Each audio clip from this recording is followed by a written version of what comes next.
To Raj news special drive in Srikanth. So గత కొంతకాలంగా రాజకీయాలు మొత్తం కూడా చేంజ్ అయిపోతున్నాయి. ఈ మధ్య కాలంలో జగిత్యాల సభ తర్వాత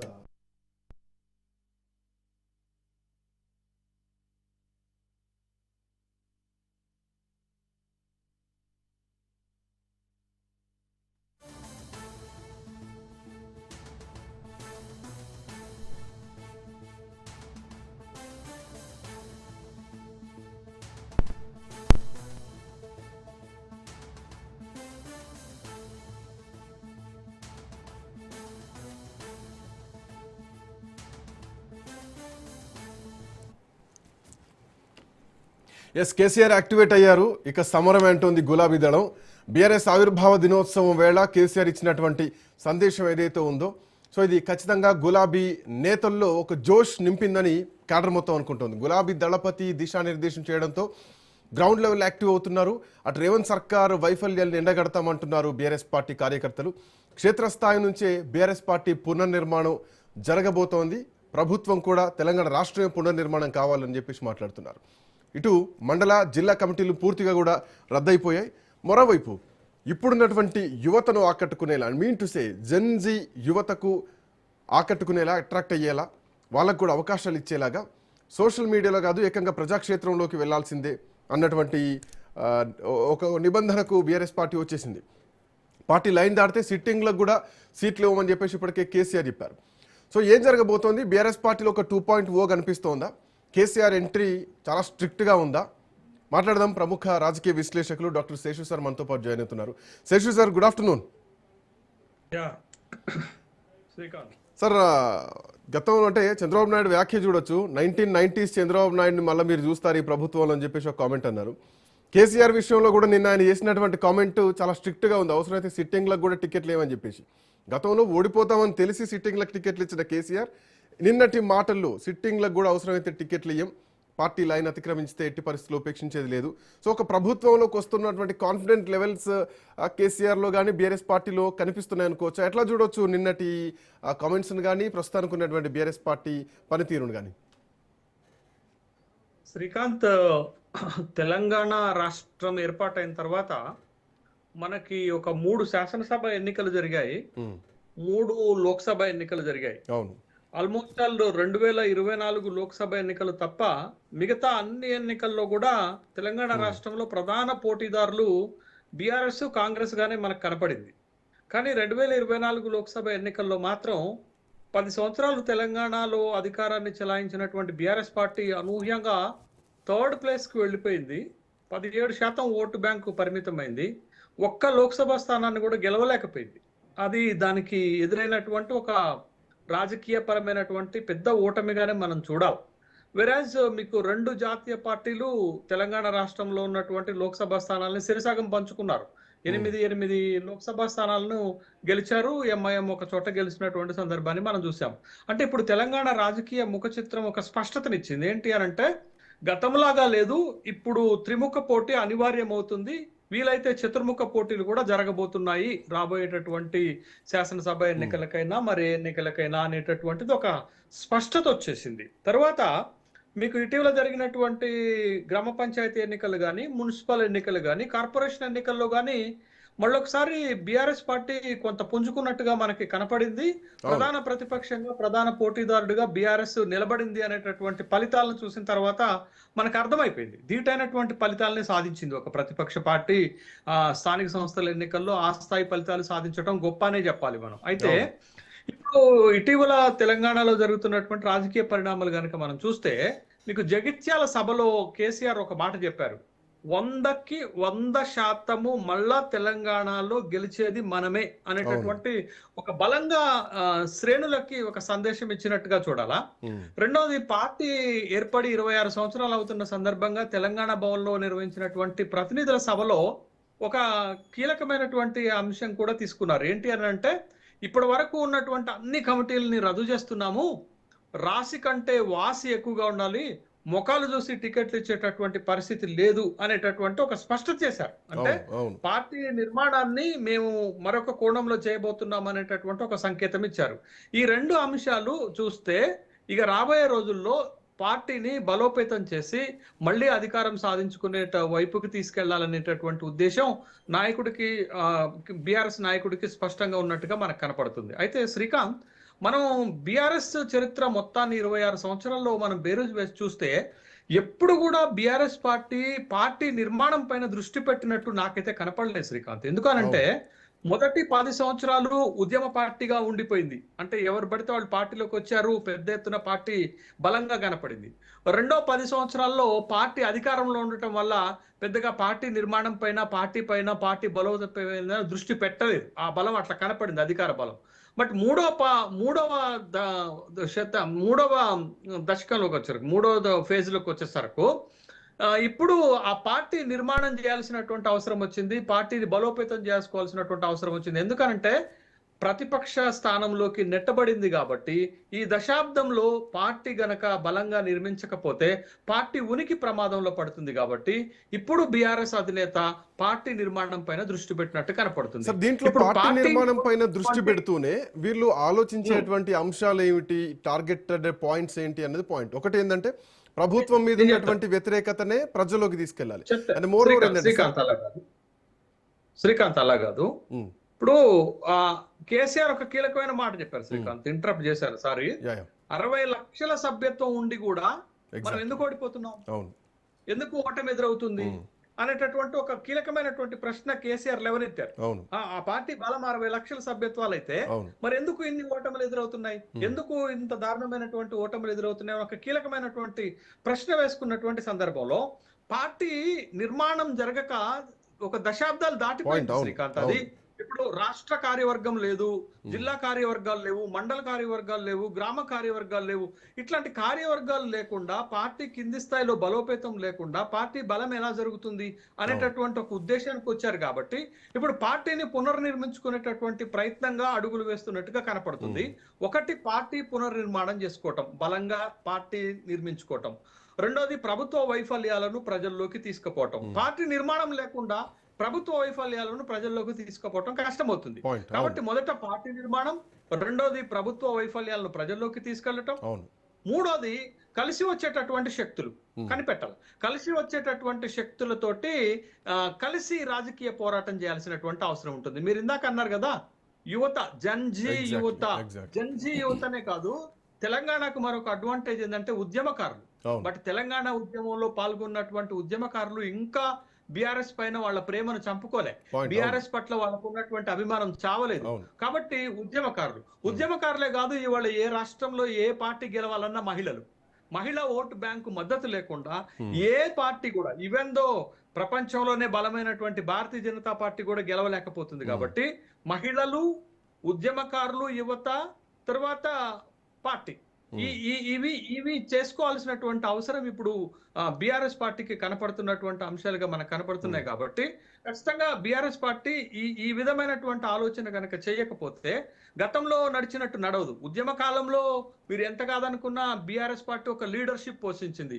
తర్వాత అధికారంలో ఉన్నప్పుడు పార్టీ బలోపేతం అవసరం లేకుండా పోయింది వాళ్ళకి.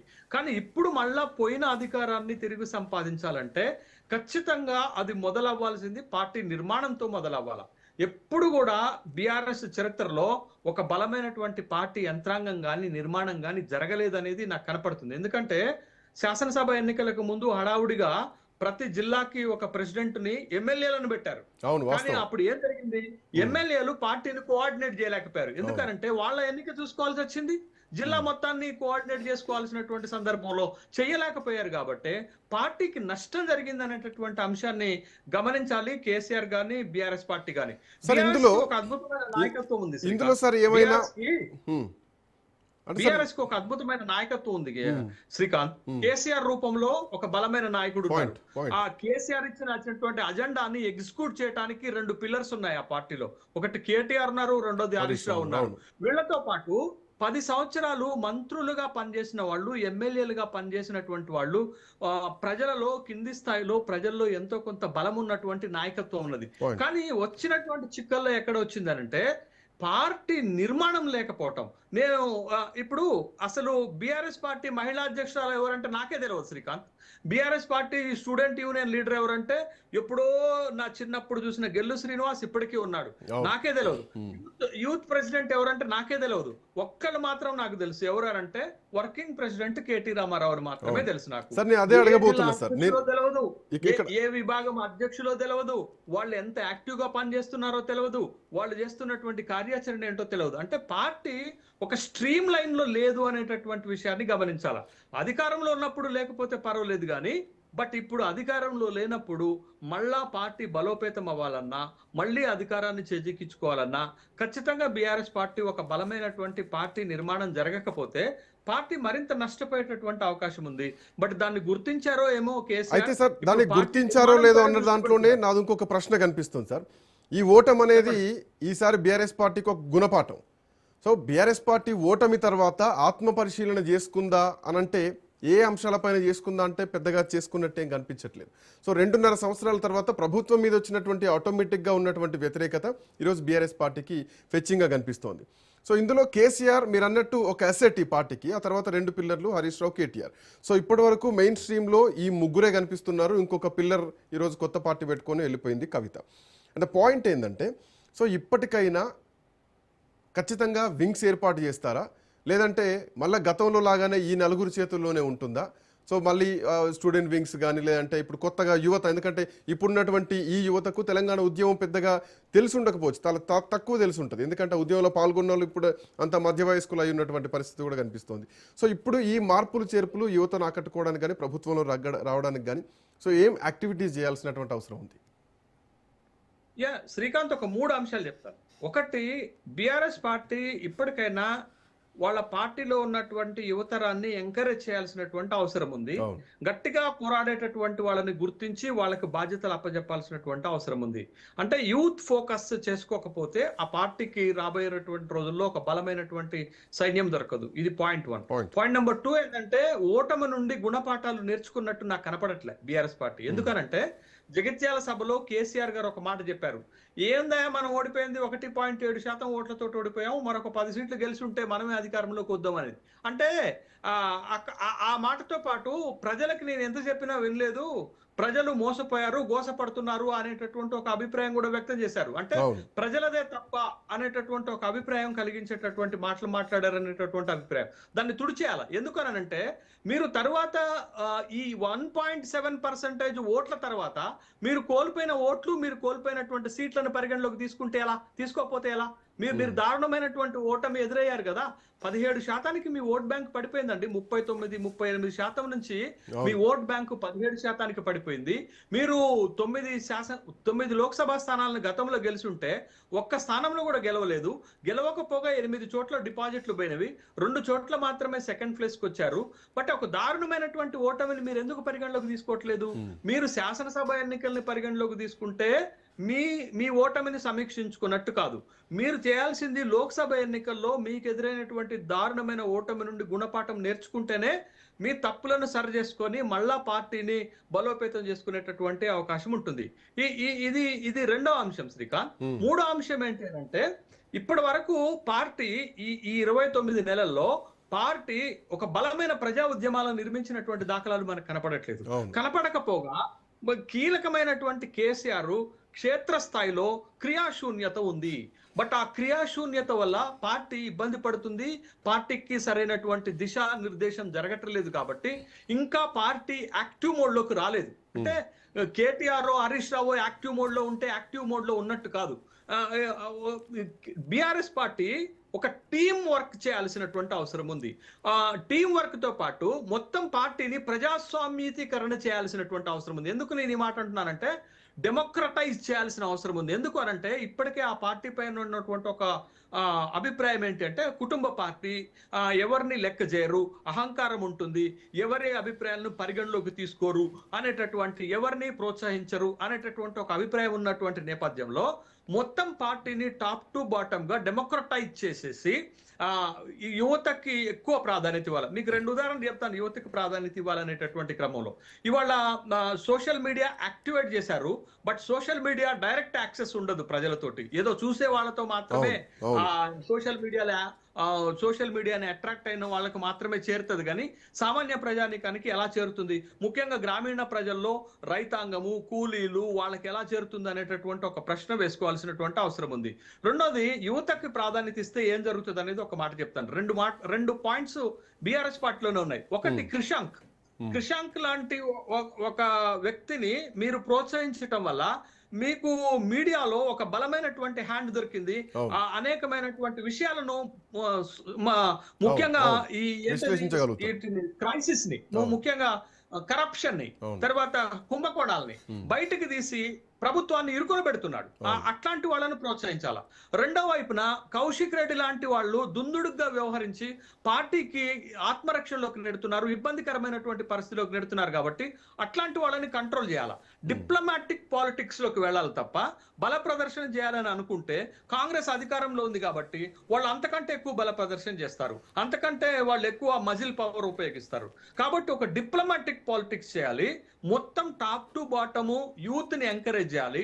పార్టీని మోస్ట్ డెమోక్రటైజ్ గనక చేయకపోతే మళ్ళా అది కుటుంబ పార్టీగా ముద్ర పడితే మళ్ళా దీంట్లో పార్టీ ఉంటే సార్ దీంట్లో కేసీఆర్ లైన్ నే ఒక్కసారి కేసీఆర్ చుట్టే తిరుగుదాం. కేసీఆర్ 2.5 సంవత్సరాల్లో బయటకు వచ్చింది మహా అయితే 4 నుంచి 5 సార్లు బయటకు వచ్చారు. అందులో 1-2 బహిరంగ సభలు, 2-3 సార్లు ప్రెస్ మీట్లకు వచ్చారు. బట్ ఇప్పుడు ఇదే కేసీఆర్ 2.5 సంవత్సరాల తర్వాత జగిత్యాల సభ తర్వాత మళ్ళొక్కసారి పార్టీ కార్యాలయంలో కార్యకర్తల సమావేశం జరిగింది. అండ్ ఇదే టైంలో ప్రధానమంత్రి నరేంద్ర మోడీ తెలంగాణ పర్యటన ఉంది. ఇక్కడ సభ ఏర్పాట్లు జరుగుతున్నాయి. సో తెలంగాణలో ఒక యాక్టివ్ మోడ్లోకి రాబోతోంది భారతీయ జనతా పార్టీ. జిహెచ్ఎంసీ ఎన్నికలు కూడా తొందరలోనే ఉన్నాయి. సో మోడీ ఎంట్రీతో ఎట్లాంటి పరిణామాలు ఉండబోతున్నాయి? పాయింట్ నెంబర్ 1 అయితే కేసీఆర్ ఇంకా 2.5 సంవత్సరాలు ప్రజల్లో ఉంటేనే ప్రజలకు ఇక కేసీఆర్ లైవ్లో ఉన్నారు, ఆన్ రోడ్లో ఉన్నారు అన్నట్టుది ఒక భావన వస్తుంది. సో ఎంత కేటీఆర్ ఫైట్ చేసినా, ఎంత హరీష్ రావు ఫైట్ చేసినా సంవత్సరానికి వచ్చేటువంటి కేసీఆర్ తోటే ఒక్కసారిగా భూమి వచ్చేస్తుంది బీఆర్ఎస్ పార్టీకి. సో ఇప్పటి నుంచి అటు మోడీ ఎంట్రీ, ఇటు కేసీఆర్ ఎంట్రీని కంటిన్యూస్గా చూడొచ్చా? సో రేవంత్ రెడ్డిని ఎక్కడ చూడాలి? ఇక్కడ ఈ 3 ట్రయాంగిల్ ఫైట్ ఏమైనా జరగబోతుందా తొందరలో? శ్రీకాంత్, మీకు దక్షిణ భారతదేశంలో భారతీయ జనతా పార్టీ అనేక రకాలైనటువంటి ఎక్స్పెరిమెంట్లు చేస్తుంది. ఒకటి, కర్ణాటకలో వాళ్ళకి సొంత బలం ఉంది, గతంలో అధికారంలోకి వచ్చారు, ఇప్పుడు కూడా అక్కడ బలమైనటువంటి పొత్తు దొరికింది వాళ్ళకి జేడీఎస్ రూపంలో, కాబట్టి ఆ రాష్ట్రం పైన వాళ్ళకి బెంగ లేదు. తర్వాత మీకు ఆంధ్రప్రదేశ్ పై కూడా వాళ్ళకి బెంగ లేదు, ఎందుకంటే అక్కడ బలమైనటువంటి 2 పార్టీలు వాళ్ళ నెట్ లోనే ఉన్నాయి, వాళ్ళ జేబుల్లోనే ఉన్నాయి, కాబట్టి ఆ రాష్ట్రం పట్ల కూడా వాళ్ళకి బెంగ లేదు. తర్వాత కేరళలో వాళ్ళకి స్థానం దొరకటం లేదు, అక్కడ ఎంత పోరాటం చేసినా శూన్యము. తమిళనాడులో వాళ్ళు ఎంత పోరాటం చేసినా శూన్యము. ఇప్పుడు ఈ ఎన్నికల ఫలితాల తర్వాత దాని భవిష్యత్తు తేలిపోతుంది. ఇక వాళ్ళకి ఉన్నటువంటి బలం వల్ల ఏంటి అని అంటే, ప్రయత్నం చేస్తే తెలంగాణ రాష్ట్రాన్ని కూడా చేజిక్కించుకోవచ్చు దక్షిణాదిలో అనేటటువంటి ఒక బలమైన నమ్మకం ఉంది వాళ్ళకి. ఎందుకు నమ్మకం ఉందంటే 2024 లోక్సభ ఎన్నికల్లో 35% ఓటు బ్యాంక్ రావటము, 8 లోక్సభ స్థానాలు గెలవటం అంత ఆషమాష విషయం కాదు. కాబట్టి ఇది ఇలాంటి ఊపే వాళ్ళకి బెంగాల్లో వచ్చింది. ఎప్పుడు 2019 లోక్సభ ఎన్నికల్లో. కాబట్టి బెంగాల్ పైన టార్గెట్ చేసి బెంగాల్లో ఇవాళ చాలా బలమైనటువంటి పార్టీగా ఎదిగారు. ఇప్పుడు 2024 లోక్సభ ఎన్నికల్లో కూడా వాళ్ళకు ఒక ఊపు ఇచ్చినటువంటిది. కాబట్టి ప్రయత్నం చేస్తే పోయేదేమీ లేదు, తెలంగాణలో కూడా అధికారాన్ని సాధించడం తప్ప అనేటటువంటి ఒక అభిప్రాయానికి వచ్చారు. కాబట్టి తెలంగాణలో కూడా అధికారంలోకి రావడానికి వాళ్ళకు ఉన్నటువంటి అన్ని అవకాశాలను ఉపయోగిస్తున్నారు. ఇది పాయింట్ 1. రెండోది, మోడీ మే 10వ తారీఖు నాడు వస్తున్నాడు. 7,000 నుండి 7,500 కోట్ల రూపాయల ప్రాజెక్టులకు శంకుస్థాపనలు, ప్రారంభోత్సవాలు చేయబోతున్నారు. కాబట్టి మేము తెలంగాణలో కూడా పెద్ద ఎత్తున నిధులు ఇస్తున్నాము. MMTS ని 2వ ఫేజ్ విస్తరణ చేయడానికి, గిరిజన విశ్వవిద్యాలయాన్ని ప్రారంభించడానికి, మామునూరు ఎయిర్పోర్ట్ ని ప్రారంభించడానికి, ఇట్లా వాళ్ళు కొన్ని ప్రయత్నాలు చేస్తున్నప్పటికీ వాళ్ళపైన ఉన్నటువంటి ఒక అపవాదం ఏంటి అంటే, విభజన చట్టంలో పొందుపరిచినటువంటి హామీలను ఇవ్వటంలో బీజేపీ తెలంగాణకు ద్రోహం చేస్తుంది అనేది ప్రజల్లో ఇంకా నమ్మకంగా ఉన్నారు. రెండోది ఏంటి అంటే, గుజరాత్ కి ఉత్తరప్రదేశ్ కి ఇస్తున్నటువంటి నిధులు తెలంగాణకి ఇవ్వట్లేదు అనేటటువంటి అభిప్రాయము తెలంగాణ ప్రజల్లో ఉంది. కాబట్టి ఈ తెలంగాణలో ఆ పార్టీ పరిస్థితి ఎలా అయిందంటే 2 అడుగులు ముందుకి 4 అడుగులు వెనక్కిగా తయారైంది. లోక్సభ ఎన్నికల్లో వాళ్ళు అద్భుత ఫలితాలు సాధించిన తర్వాత పంచాయతీ ఎన్నికల్లో 600 గ్రామ పంచాయతీలకే పరిమితమయ్యారు. తర్వాత మున్సిపాలిటీలకు వచ్చేసరికి 2-3 మున్సిపాలిటీలే, కార్పొరేషన్కి వచ్చేసరికి వ్యక్తిగత బలం ఉండటం, తర్వాత బండి సంజయ్ అక్కడ కేంద్ర మంత్రిగా ఉండటం, సరే అరకొర మెజార్టీ తోటి అక్కడ ఒక కార్పొరేషన్ కైవసం చేసుకోవటం. మీకు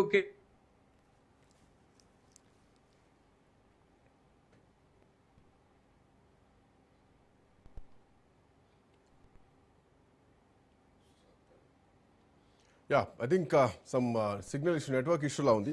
బట్ ఏదేమైనా కానీ మోడీ ఎంట్రీ మే 10వ తారీఖు రాబోతున్నారు తెలంగాణకు. ఆల్మోస్ట్ 7,500 కోట్ల రూపాయలకు సంబంధించినటువంటి ప్రాజెక్టు పనులకు శంకుస్థాపన చేయడానికి ప్రధానమంత్రి మోడీ వస్తున్నటువంటి క్రమంలో బీజేపీ తెలంగాణకు ఏం చేసింది, బీజేపీ మీద ఎప్పుడు తెలంగాణ మీద ఎప్పుడు విద్వేషమే చేస్తూ ఉంటారు. ఈ మధ్యలో తేజస్వి సూర్య చేసినటువంటి కామెంట్స్ ఇవన్నీ కూడా ప్రస్తుతానికి ఇంకా రగులుతూనే ఉన్నాయి. Yeah Seshu sir, yeah some signal issue ఉన్నట్టుంది. సో ఇప్పుడు ఇవన్నీ already Bharatiya Janata party face చేస్తుంది, at the same time Congress party face చేస్తుంది. ఇంతమంది ఎంపీలు ఉండి ఏం చేస్తారు తెలంగాణకు అని చెప్పేసి. బట్ ద పాయింట్ ఏంటంటే ఒక ద్రవిడ భావజాలం తమిళనాడులో ఎట్లా ఉంటుందో తెలంగాణ భావజాలం కూడా తెలంగాణలో అట్లా ఉంటుంది. మన ఎంపీలు లేకపోవడమే కదా ఈ రోజు మనకున్నటువంటి సమస్య. ఎందుకు నమ్మాలి బీజేపీని, ఎందుకు నమ్మాలి కాంగ్రెస్ని అని మాట్లాడుతున్నారు. సో ఇప్పుడు సూర్యతేజ అంశం కూడా, తేజస్వి సూర్య అంశం కూడా బీఆర్ఎస్ పార్టీ కూడా కలిసి వస్తుందా? ఈ జనాల్లోకి తీసుకెళ్ళడానికి ఒక ఆయుధం లాగా మారే ఛాన్స్ ఉందా? తేజస్వి సూర్య వ్యాఖ్యలు Bharatiya Janata party self goal చేసుకున్నది శ్రీకాంత్. సెల్ఫ్ గోల్ ఏంటి అంటే గతంలోనే అనేక విమర్శలు భారతీయ జనతా పార్టీ పైన ఉన్నాయి. ఏంటి అంటే భారతీయ జనతా పార్టీ తెలంగాణని సౌతి తల్లి ప్రేమ చూపెడుతుంది, మేము 8 మంది ఎంపీలు ఇచ్చినా మీరు మాకు నిధులు ఇవ్వట్లేదు అని బీఆర్ఎస్ చెప్తుంది, కాంగ్రెస్ చెప్తుంది. అది ప్రజల్లోకి బలంగా పోయింది. అది పాయింట్ 1. పాయింట్ నెంబర్ 2 ఏంటంటే విభజన చట్టంలో పొందుపరిచినటువంటి ప్రత్యేకమైనటువంటి హామీలు ఏమి ఇవ్వట్లేదు. మీరు ఇతర రాష్ట్రాలకి ఎట్లా ఇస్తున్నారో నేషనల్ హైవేస్, తర్వాత రైల్వేస్ ఎక్స్పాన్షన్స్ మాకు కూడా అలానే ఇస్తున్నారు అనేటటువంటి ఒక అభిప్రాయం. రెండోది తేజస్వి సూర్య తెలంగాణ ఆత్మ పైన దెబ్బకొట్టాడు, తెలంగాణ సెంటిమెంట్ పైన దెబ్బకొట్టాడు. గతంలో కూడా మోడీ తల్లిని చంపి బిడ్డను బతికిచ్చారు అంటేనే తీవ్ర దుమారం రేగితే ఆ మోడీ కాబట్టి సరిపోయింది. కానీ ఒక సాధారణ ఎంపీ, మళ్ళీ దక్షిణాదికి సంబంధించినటువంటి మన పక్క రాష్ట్రానికి సంబంధించినటువంటి ఎంపీ తేజస్వి సూర్య అసలు చాలా ఘాటైనటువంటి పదానం. అంటే తెలంగాణ మన ఉమ్మడి ఆంధ్రప్రదేశ్ విభజనని దేశ విభజనతో పోల్చటం, తర్వాత విభజనని బ్రిటిష్ విభజనతో పోల్చటం చాలా దారుణమైనటువంటి పోలిక. అది తెలంగాణ ప్రజల మనసు పైన దెబ్బకొట్టినట్టుగా కనపడింది, తెలంగాణ సెంటిమెంట్ పైన దెబ్బకొట్టినట్టుగా కనపడింది. మరొకసారి తెలంగాణ సెంటిమెంట్ తన వ్యాఖ్యలతోటి బయటపడ్డట్టుగా కనపడింది. అది భారతీయ జనతా పార్టీకి నష్టం చేసేది. కాబట్టే శోభా కర్లాందేశ్ తెలంగాణ వచ్చి క్షమాపణ చెప్పారు. కేంద్ర మంత్రి తర్వాత కిషన్ రెడ్డి క్యాబినెట్ మినిస్టర్ తెలంగాణకు వచ్చి క్షమాపణ చెప్పారు. ఈవెన్ దో తేజస్వి సూర్య కూడా తన మాటల పట్ల విచారాన్ని వ్యక్తం చేసి క్షమాపణ చెప్పారు, నేను ఆ ఉద్దేశంతో అనలేదని చెప్పారు. అంటే జరగాల్సినటువంటి డ్యామేజ్ జరిగిన తర్వాత, అంటే చేతులు గాలిన తర్వాత ఆకులు పట్టుకున్నటువంటి సందంగా భారతీయ జనతా పార్టీ దిద్దుబాటు చర్యలు మొదలుపెట్టినా బట్ అది నష్టం చేసింది. వెరాజ్ అది ఒక పక్క నష్టం చేస్తే ఇంకొక పక్క అంశాన్ని బీఆర్ఎస్ పార్టీ ఖచ్చితంగా వాడుకుంది. బీఆర్ఎస్ పార్టీ ముఖ్యమైనటువంటి నాయకుడు కేసీఆర్ గారు ఒక తీవ్రమైనటువంటి మాట చెప్పారు. మేమే గనక పార్లమెంట్ లో ఉంటే రణరంగాన్ని తలపించే వాళ్ళము, మన తెలంగాణ పైన దాడి జరుగుతుంది అనేటటువంటి ఒక కీలకమైన మాట మాట్లాడటం అది భారతీయ జనతా పార్టీకి ఇబ్బందికరంగా మారింది. తర్వాత బీఆర్ఎస్ లేని లోటుని తెరపైకి తెచ్చినట్లయింది. కాంగ్రెస్ మాట్లాడలేదు అనేటటువంటి విషయాన్ని కూడా ప్రజల్లోకి వెళ్ళిపోయింది. Thank you Seshi sir, thanks for joining. So మేమే ఉండుంటే తెలంగాణ ఆత్మ మీద దెబ్బ పడితే మేము చూసుకుంటూ ఉంటామా? సో ఇక నుంచి తెలంగాణలో ఉంటాం, ఇక నుంచి తెలంగాణ గ్రౌండ్లో యాక్టివ్గా ఉంటాం అంటూ కేసీఆర్ చేసినటువంటి కామెంట్స్ తర్వాత సో ఇక నుంచి కేసీఆర్ రెగ్యులర్గా ప్రజాక్షేత్రంలో ఉండడానికి సిద్ధమవుతున్నట్టుగా తెలుస్తోంది. సో జిల్లాల వారీగా బస్సు యాత్రలు చేయబోతున్నారన్నటువంటి సంకేతాలు కూడా బీఆర్ఎస్ పార్టీ వర్గాల నుంచి తెలుస్తోంది. ఇట్లాంటి నేపథ్యంలో అటు ప్రధానమంత్రి మోడీ వస్తున్నటువంటి నేపథ్యంలో అటు కేసీఆర్ యాక్టివ్ అయినటువంటి పరిస్థితుల్లో ప్రభుత్వంలో ముఖ్యమంత్రి గారు రేవంత్ రెడ్డి ఉన్నారు. సో ఒక ట్రయాంగిల్ పొలిటికల్ ఫైట్కి తెలంగాణ సిద్ధమవుతోంది మాత్రం స్పష్టంగా కనిపిస్తోంది. చూద్దాం ఎట్లాంటి పరిణామాలు పోతున్నాయో, కేసీఆర్ ఇక నుంచి ఎట్లా యాక్టివ్ మోడ్లోకి వెళ్ళబోతున్నారో.